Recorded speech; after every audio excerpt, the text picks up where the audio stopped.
एक छोटे से गांव में एक कहानी मशहूर थी।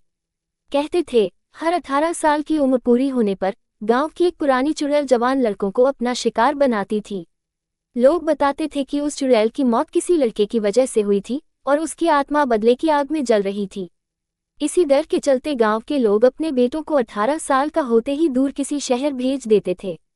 गांव में रामनारायण और उनकी पत्नी सुमित्रा का इकलौता बेटा राघव भी शहर में रहता था। राघव पढ़ाई के लिए गांव से दूर रहता था और उनके माता पिता हर पल उसकी सुरक्षा के लिए भगवान से प्रार्थना करते थे। पर जैसे ही राघव का 18वां जन्मदिन नजदीक आया, उनकी चिंता और बढ़ गई।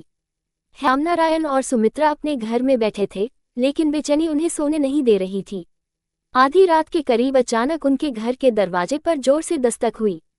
कौन हो सकता है इतनी रात को? सुमित्रा ने घबराकर पूछा। रामनारायण ने हिम्मत जुटाकर दरवाजा खोला। सामने उनका बेटा राघव खड़ा था। अरे बेटा, तू यहाँ कैसे आ गया? तू तो शहर में था, रामनारायण ने हैरान होकर पूछा।